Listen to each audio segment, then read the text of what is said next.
Les aéroports regorgent de secrets que la plupart des voyageurs ignorent totalement. Des astuces méconnues aux objets récemment interdits à bord, certains totalement inattendus.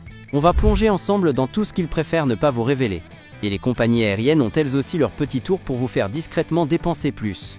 Une fois que vous connaîtrez ces secrets, vous ne verrez plus jamais les aéroports de la même façon. Vous vous êtes déjà senti étrangement détendu en attendant à votre porte d'embarquement?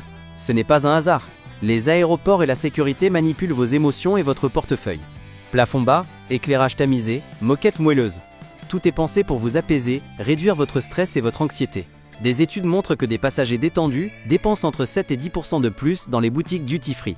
Ce salon confortable, c'est donc un piège psychologique parfaitement calculé.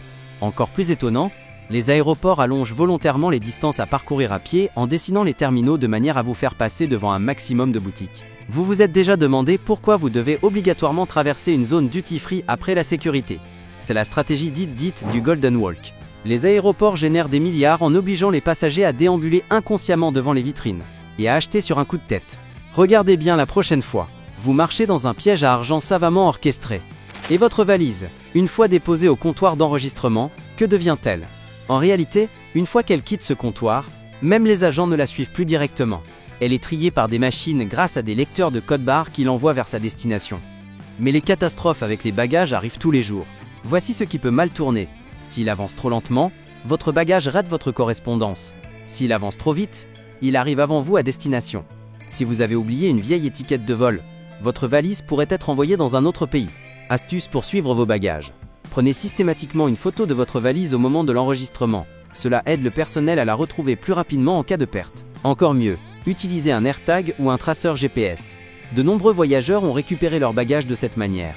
Et ce repas en avion devant vous? Il a été planifié 1 an à l'avance. Les menus des compagnies ne sont pas improvisés. Ils sont testés, optimisés et surtout réduits au moindre coût. Une compagnie aérienne a économisé 40 000 $ en retirant une seule olive de ses salades. Multipliez ça par des millions de vols et c'est un pactole. Dans les coulisses, d'immenses cuisines d'aéroport tournent 24h/24 pour préparer les repas entre 6 et 10 heures avant le décollage pour plusieurs compagnies à la fois. Et pourquoi les repas d'avion ont-ils un goût bizarre? Parce qu'en altitude, vos papilles gustatives sont atténuées jusqu'à 30%. Les compagnies ajoutent donc plus de sel et d'épices pour compenser, sinon tout semblerait fade.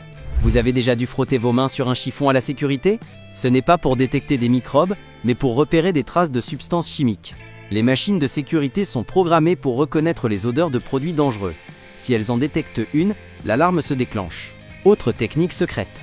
Certains aéroports utilisent l'intelligence artificielle avec reconnaissance faciale pour identifier des menaces potentielles, parfois avant même que vous n'arriviez à la porte d'embarquement. Et la fameuse règle des liquides?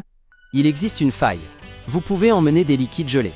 Le lait maternel, les médicaments et le lait infantile sont autorisés au-delà de 100 ml, à condition de les déclarer.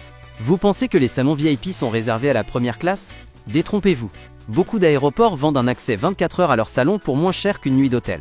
Vous y trouvez nourriture et boissons à volonté, douche et des coins calmes pour vous reposer. Certaines cartes bancaires offrent même un accès gratuit à ces espaces privilégiés. Même en classe économique, certains privilèges sont accessibles. Bonus. Certains aéroports possèdent des passages cachés entre les terminaux, connus uniquement des employés. À l'aéroport de Francfort, par exemple, un tunnel piéton relie les terminaux 1 et 2, mais très peu de passagers l'utilisent.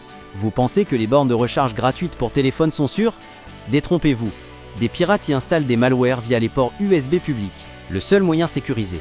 Utilisez votre propre chargeur, branché directement à une prise murale. Le Wi-Fi public est tout aussi risqué.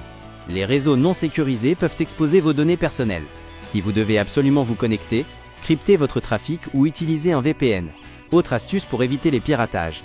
Munissez-vous d'un bloqueur de données USB, aussi appelé préservatif USB chimère, pour empêcher tout transfert malveillant sur votre téléphone. Marre des files d'attente interminables à la sécurité? Il existe une solution. TSA PreCheck. Ce programme vous permet de passer plus rapidement, sans retirer vos chaussures ni sortir vos appareils. Et si vous voyagez en économique mais visez un meilleur siège, vérifiez les disponibilités 4 jours avant le départ. Les compagnies commencent souvent à proposer des surclassements, parfois même gratuitement. Les programmes de fidélité ne servent pas seulement à accumuler des miles pour des vols gratuits. Ils offrent des avantages souvent ignorés. Accès à des salons d'aéroports luxueux, même en classe éco, embarquement prioritaire. Fini le stress pour trouver de la place pour vos bagages cabine, voire des surclassements gratuits en classe affaires ou première. Ce n'est pas tout. Ces programmes sont liés à des hôtels, loueurs de voitures et enseignes partenaires. Vous pouvez donc gagner et utiliser vos points pour bien plus que des billets d'avion. La prochaine fois que vous réservez un vol, pensez à vous inscrire à un programme de fidélité. Les avantages peuvent être bien plus intéressants que vous ne l'imaginez. Et en parlant de réserver un vol, le bon moment pour acheter vos billets peut tout changer. Mais alors, quand faut-il réserver pour obtenir les meilleurs tarifs? Les experts estiment que la meilleure période pour réserver un billet d'avion se situe généralement entre 3 semaines et 4 mois avant la date de départ. C'est pendant ce laps de temps que les compagnies proposent les meilleures offres. Mais ce n'est pas tout. Selon les études du secteur, le meilleur jour pour réserver un vol est souvent le mardi. Pourquoi? Parce que les compagnies aériennes publient leurs nouvelles offres le lundi soir et les concurrentes s'alignent le mardi après-midi, ce qui crée une fenêtre idéale pour profiter des meilleurs prix. L'heure de réservation peut aussi influencer le tarif. Réserver très tôt le matin permet parfois de bénéficier de meilleurs prix, car il y a moins de recherches à ce moment-là. Et surtout, restez flexible. Si vos dates de voyage ne sont pas figées, utilisez les outils comme les calendriers de tarifs pour repérer les jours les moins chers. En général, les vols en milieu de semaine sont plus abordables que ceux du week-end. Et parfois, voler le jour d'un jour férié coûte moins cher que de voyager avant ou après. En maîtrisant ces astuces de timing, vous pouvez économiser considérablement sur vos billets. Quant au décalage horaire, il peut être un vrai casse-tête lors des vols internationaux, mais il ne doit pas gâcher votre séjour. Voici quelques conseils simples pour l'éviter. Commencez à vous préparer avant même de partir, en modifiant progressivement votre rythme de sommeil selon le fuseau horaire de votre destination. Si vous partez vers l'est, couchez-vous chaque soir un peu plus tôt. Si vous allez vers l'ouest, essayez de vous coucher un peu plus tard. Ensuite, hydratez-vous bien. Les cabines d'avion sont très sèches, ce qui accentue les symptômes du jet lag. Buvez beaucoup d'eau avant, pendant et après le vol, et évitez caféine et alcool. La caféine et l'alcool déshydratent encore plus, ce qui aggrave les effets du décalage horaire. Dès que vous montez dans l'avion, réglez votre montre à l'heure de votre destination.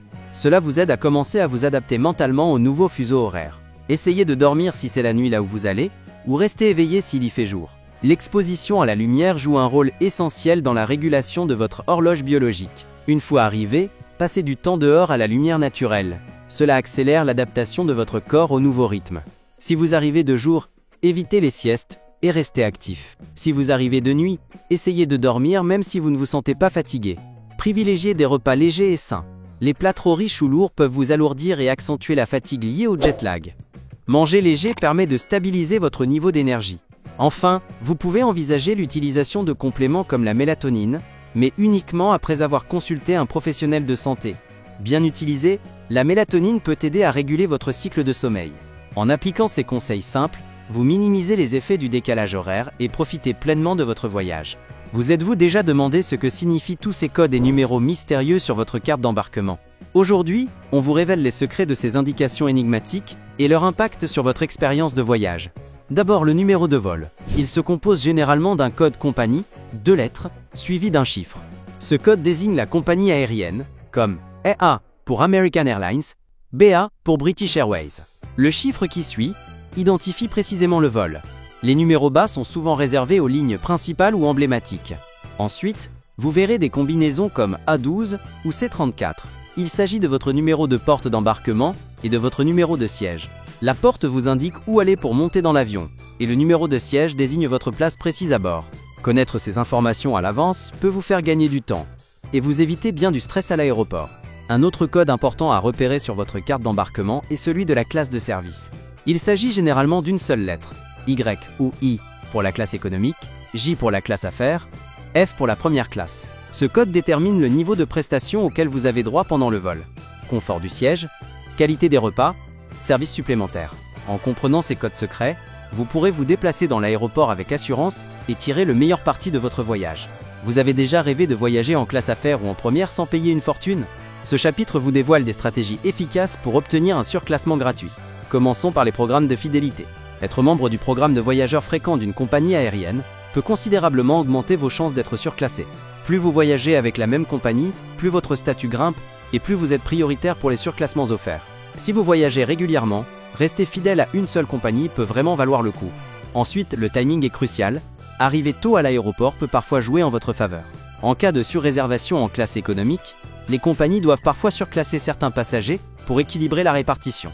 Être parmi les premiers à s'enregistrer augmente vos chances d'être sélectionné pour monter en classe affaires ou première. Parmi toutes ces astuces d'aéroport, laquelle vous a le plus surpris? Dites-le en commentaire. Et si vous voulez découvrir encore plus de secrets sur les vols, explorez les autres vidéos proposées sur la chaîne.